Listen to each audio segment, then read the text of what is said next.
وسلم کی جب پہلی زوجہ مطہرہ حضرت خدیجہ الکبریٰ رضی اللہ تعالی عنہ وفات ہو گئی، ان کی ایک الگ داستان ہے۔ حضرت صلی اللہ علیہ وسلم کی زندگی مبارک میں ام المومنین سیدہ خدیجہ الکبریٰ رضی اللہ تعالی عنہ یہ جدا مقام رکھتی ہیں۔ ان کی وفات کے بعد چونکہ بچے تھے حضرت صلی اللہ علیہ وسلم کے اور سارے بچے چھوٹے تھے، اور جہاں ایک طرف رسول اللہ صلی اللہ علیہ وسلم ان کو مکے والوں کی جانب سے مشکلات تھی، مصائب اور تکالیف تھی، عام الحزن تھا، اسی کے ساتھ ساتھ گھر کی جانب سے بھی پریشانی تھی، چونکہ گھر کی بڑی جو تھی سیدہ خدیجہ رضی اللہ تعالیٰ عنہ وہ وفات پا چکی تھی اس وقت، اور بچے چھوٹے تھے، گھر بھی چلانا تھا، اس کے لیے ایک جان دیدہ خاتون کی ضرورت تھی۔ حضور صلی اللہ علیہ وسلم نے اسی وجہ سے حضرت سودا رضی اللہ تعالی عنہ سے نکاح کیا۔ وہ اس وقت جب اللہ کے نبی کی ازدواجیت میں، اللہ کے نبی کی حرم میں داخل ہو رہی تھی، اللہ کے نبی کے ساتھ رشتہ ازدواج میں جب وہ منسلک ہو رہی تھی، اس وقت ان کی عمر 50 سے اباؤ تھی، 50 سال 52 سال ان کی عمر کی۔ چونکہ اللہ کے نبی صلی اللہ علیہ وسلم کے جو نارینہ اولاد تھی وہ اللہ نے دی تو لیکن واپس بھی لے دی۔ اللہ کے نبی کو نارینہ اولاد دے دی، 3 بیٹے، لیکن ان کو واپس بھی لے دیا، چونکہ مشن تو چلانا تھا اللہ کے نبی کے گھر سے یہ چیز،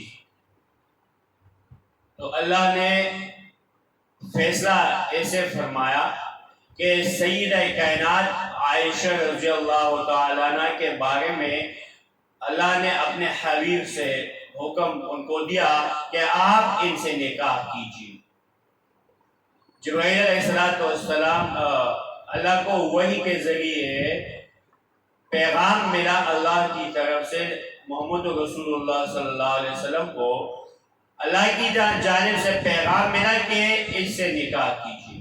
نبی علیہ السلام ابوبکر صدیق رضی اللہ تعالیٰ عنہ کے گھر تشریف لے گئے، ان سے کہا آپ کی بیٹی سے میں نکاح کرنا چاہتا ہوں۔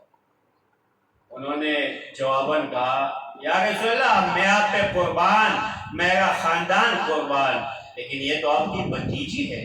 حضرت نے فرمایا نہ ابوبکر، یہ وہ بھتیجی نہیں جو حرام ہے۔ فرمایا اس سے خوش قسمتی والی بات میرے لیے کیا ہوگی کہ میری بیٹی وہ اللہ کے نبی کے گھر میں ان کی شادی ہو جائے۔ بہرحال بات لمبی ہو رہی ہے، مقصد تھا رسول اللہ صلی اللہ علیہ وسلم کی تیسری زوجہ مبارکہ حضرت سیدہ عائشہ رضی اللہ تعالی عنہ کی نکاح، کہ اللہ کے نبی نے 6 سال کی عمر والی ایک بچی سے نکاح کیوں کی؟ اس کی کئی وجوہات تھے۔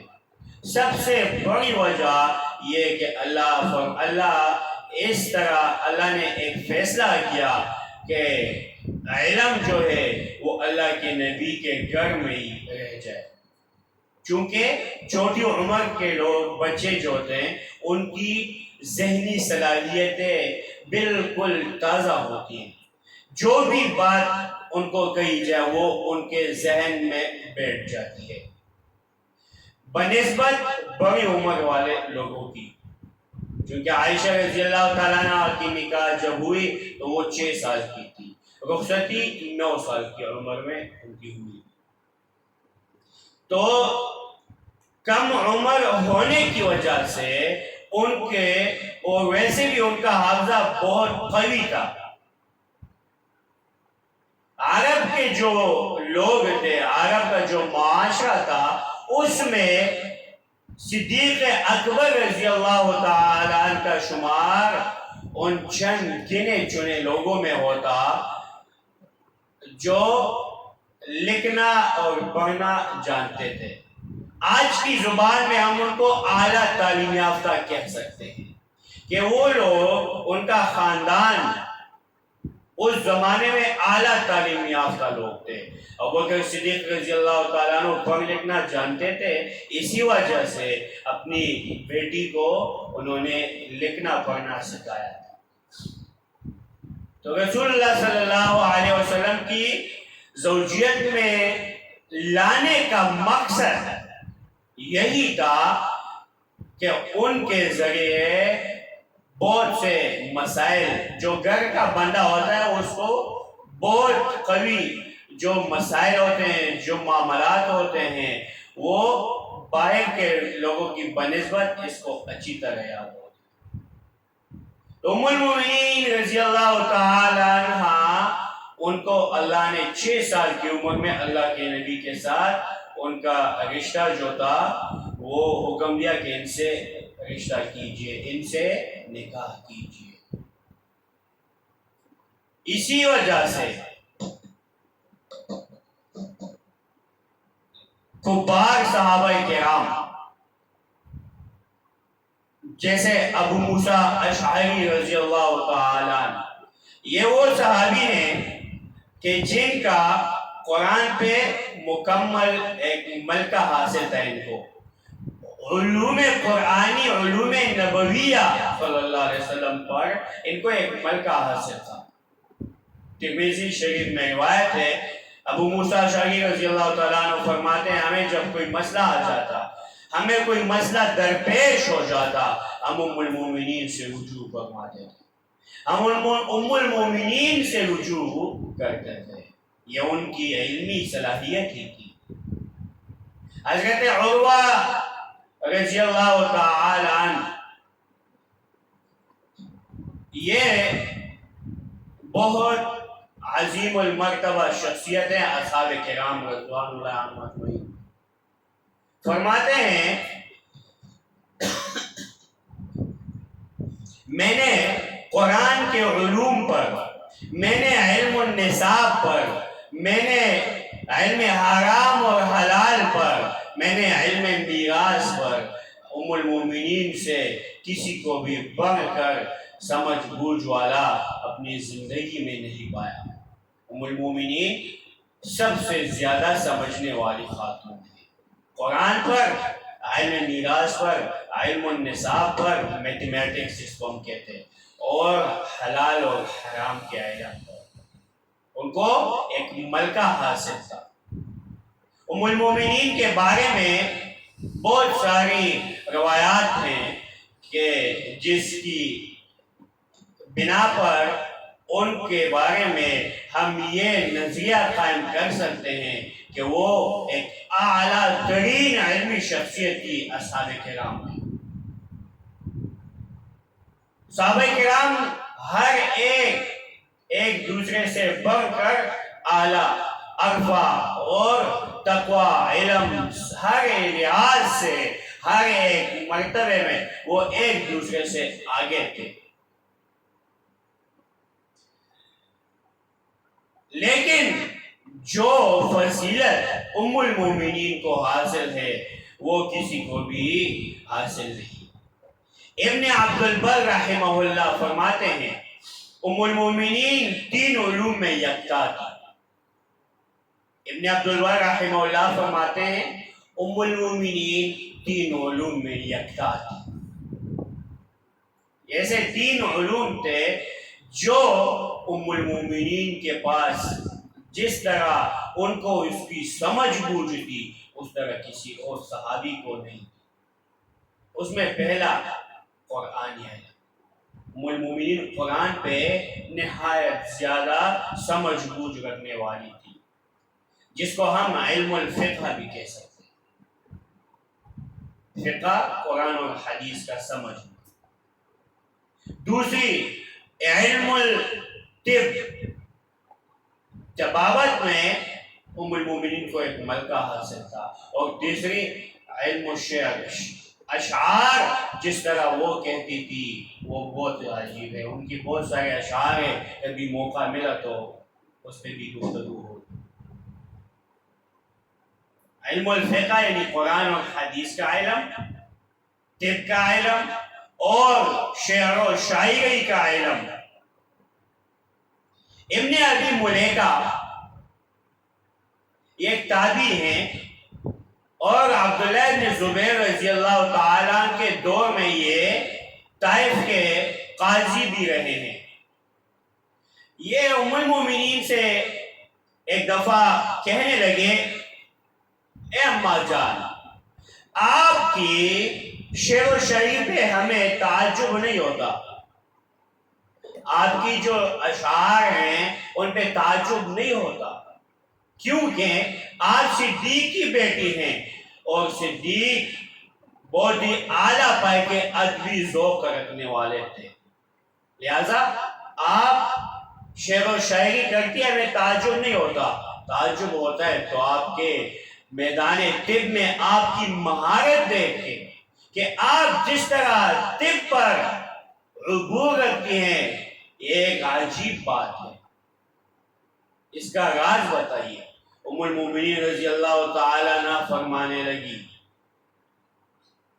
جب حضور صلی اللہ علیہ وسلم کے پاس باہر سے وفود آتے تھے اور وہ نسخہ جات بتاتے، بیماری کے علاج بتاتے، میں ان کو ذہن نشین کر لیتی تھی. اور اسی وجہ سے مجھے ایک عبور حاصل ہو گیا طب پر. نبی علیہ السلام جب درس دیتے تھے تو ام المومنین گھر میں اس کو سنتی تھی. نبی علیہ السلام سے مسائل پوچھتی تھی اور زیادہ تر مسائل پوچھے ہیں انہوں نے. عموماً احادیث میں آپ دیکھیں گے، کتب احادیث میں، کہ سألت عائشہ صدیقہ رضی اللہ تعالیٰ عنہ، سألت عائشہ رضی اللہ تعالیٰ عنہ پوچھنے لگی، سوال کرنے لگی. تو جو اسٹوڈنٹ، جو شاگرد زیادہ سوال کرتا ہے اس کے ذہن میں وہ سوال جواب، وہ مسائل وہ بیٹھ جاتے ہیں، اس کی ذہنی استعداد وہ زیادہ ہوتی ہے، اسی لیے وہ سوال بھی زیادہ ہے. تو عائشہ رضی اللہ تعالیٰ عنہ فقہ پہ قرآن و سنت، طب اور شعر و شاعری میں بہت ہی اعلیٰ پائے کی ذوق رکھنے والی تھی. ام المومنین سے بہت ساری روایات منقول ہے. تقریباً 2210 روایات ام المومنین سے منقول ہے. اس میں 174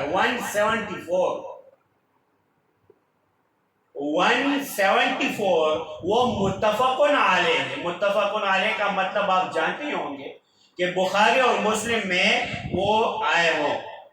اس میں سے 54 احادیث 54 وہ صحیح بخاری شریف میں موجود ہے اور 60 ہے وہ مسلم شریف میں. 54 بخاری میں اور 68 وہ مسلم میں ہے.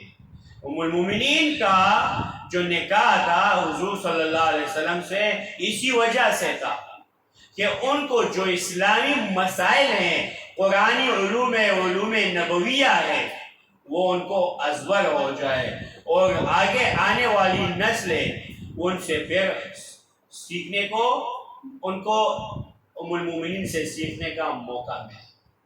حضرت صلی اللہ علیہ وسلم کے وفات کے بعد تقریباً نصف صدی تک 48 سال 48 ایئر ام المومنین زندہ تھی اور صحابہ کو فیض پہنچاتی رہی، امت کو ان سے بہت زیادہ فیض پہنچا۔ ام المومنین تو ام المومنین تھی، خاندان بھی اعلیٰ، والد بھی اعلیٰ، ان کی تربیت صدیق کے گھر میں ہوئی تھی، پھر جو باقی کسر رہ گئی تھی اللہ کے نبی کے گھر میں وہ تربیت ہو گئی۔ اللہ رش کا جاتے ہیں ان لوگوں پہ، اللہ اللہ، کیا عظیم لوگ تھے، کیا عظیم ان کا مرتبہ، کاش ہم لوگ ان کے نقش و قدم پہ چل سکتے، کاش ہم لوگ ان کے نقش و قدم پہ چلتے، آج ہمارے یہ حالات نہ ہو۔